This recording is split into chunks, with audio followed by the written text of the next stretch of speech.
All right, this is Mike Benoit. I'm going to do a little debunking here of Adam Kokesh. Adam Kokesh's book, Freedom, his audiobook that he wrote and he read, and a little debunking of Adam Kokesh.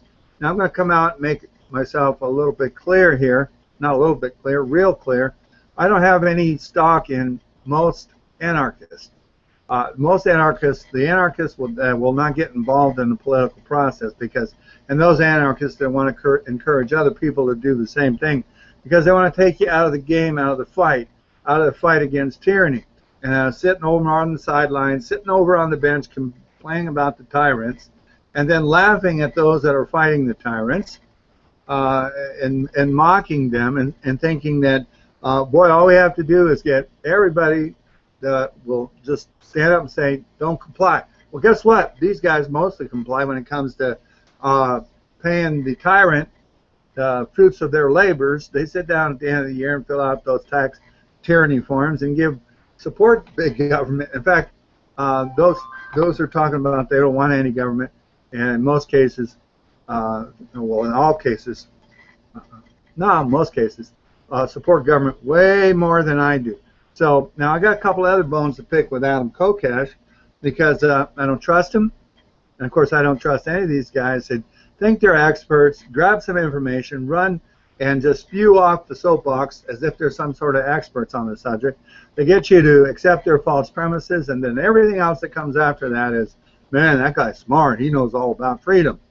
Adam Kokesh promised me twice, not once, but twice, an email list from his campaign supporters for when he ran for Congress. Now, he didn't promise me out of the blue. I asked for them, and he says, yeah, he would give them to me. And I asked the second time, I didn't get them. Now, it could be because he smokes too much pot. I don't know. You know, I'm not. Now, again, I say you can do whatever you want, but I'm just trying to figure out a reason for that. Maybe that he's just not, you know, doesn't give a damn about his promises. The other thing is, besides that, he also promised me that he would give. Well, oh, he did an interview of me. He was going to come in, and on the interview, he got Kokesh, so he didn't post the interview. So that's my second thing. All right, so we're going to play a little bit of this video and see where it goes from there. Freedom, written and read by Adam Kokesh.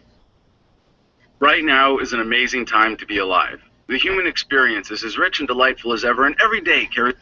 He's saying it's an amazing time to be alive. I wonder who for. Is it an amazing time to be alive if you're in the Middle East? ...is the promise of a better world.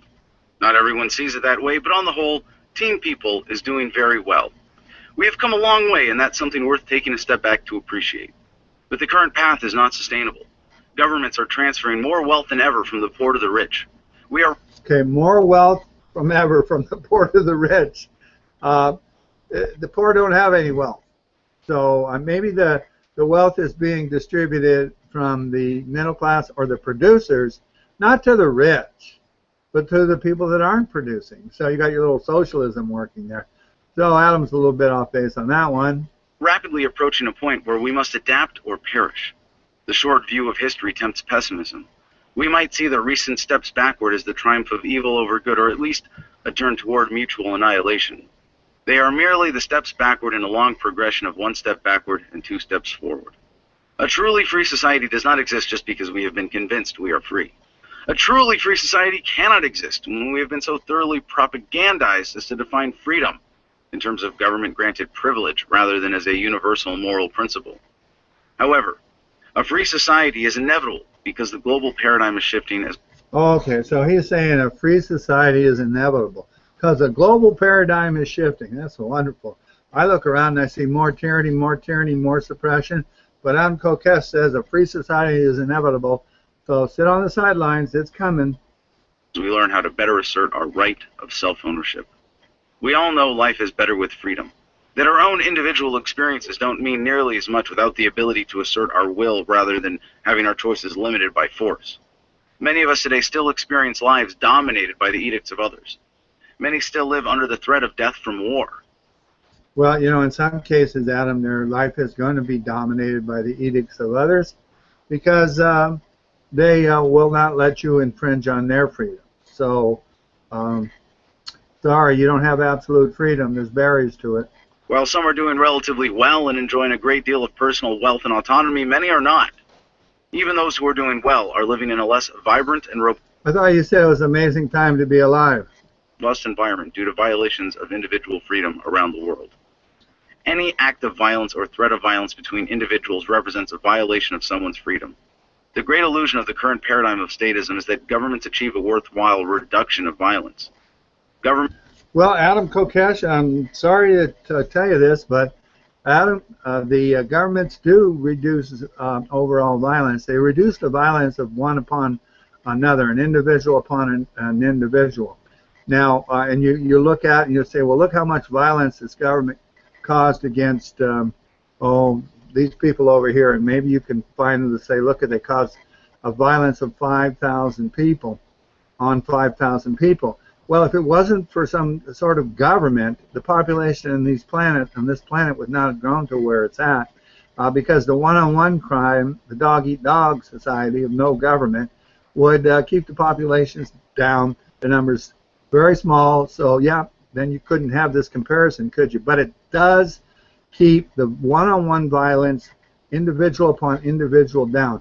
Unfortunately, it's been used as a tool to do more than just that, but to create some of that violence on their own. Governments are the greatest cause of violence in the world today. They are coercive monopolies with only an illusion of public support. Everything they do is based on... There's only an illusion of the public support. Okay. Illusion. A presumed right to point guns at people who are acting peacefully. Many of us are dependent on government, and because it takes on a large role in society, one can claim that everyone benefits to some degree. This doesn't mean the benefits justify the cost, and the vast majority of us experience a net loss due to government. Even if we are convinced that most people have a net gain from government, we can always do better without the violence. Freedom is the ability to exercise your will within your rights without the threat of force from anyone else. Well, I'm sorry, that's not the definition of freedom, because the threat of force from other people is there. It always exists. You're not going to take it away. So if you think that somehow you could remove that threat of force, that possibility of force by other people, so then, and only then can you be free, that's the definition of freedom to you, then you will never be free. Freedom is to be able to act with your self-determinism, your free will, which includes the responding to somebody who is violating your rights, your property, your right to your free will choice.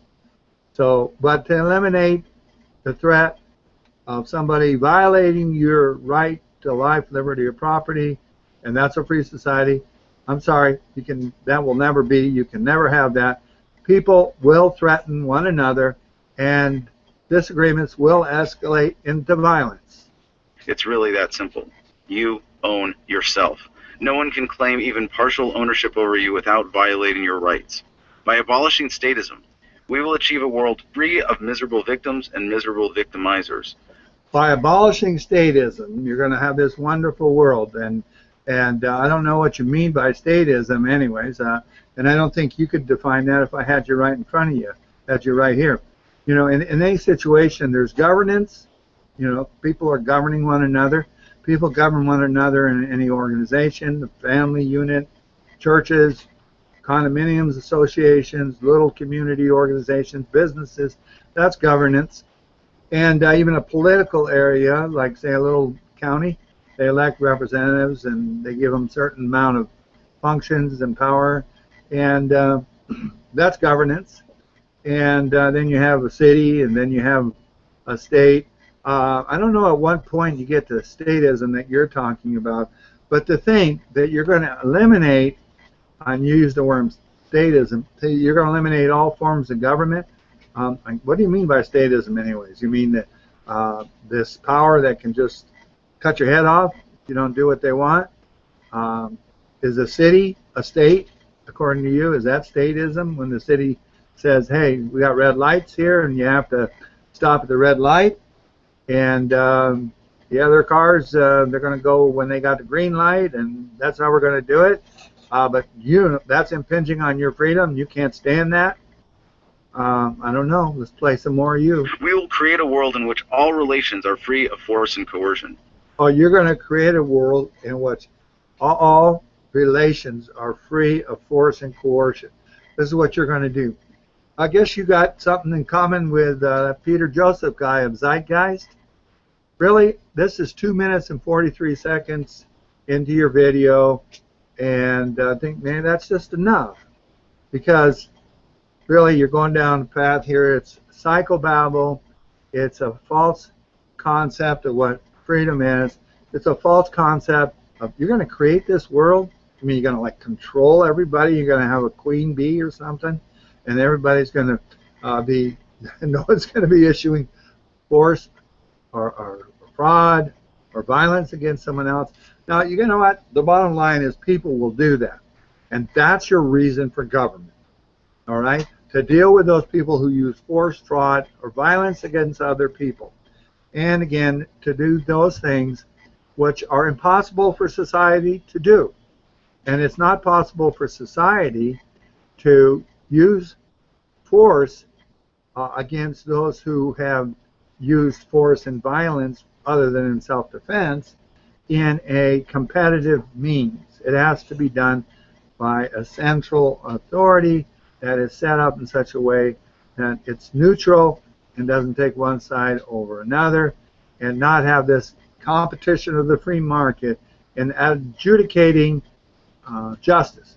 But Adam Kokesh, if you want to post the video, that interview that I did that you didn't post, you're welcome to do that now. Or if you want to set up another debate, maybe we'll get a moderator and you know, hash these things out, because I'd like to see you, instead of being on the wrong side of things, I want to see you on the right side of things. And then help build a coalition of people who will fight tyranny and understand what tyranny really is, and not have this concept that, you know, like the spoiled child, I didn't ask to be born into this family concept of tyranny. All right? So that's all for now. Thank you for listening and watching Tyranny Busters. Mike Benoit.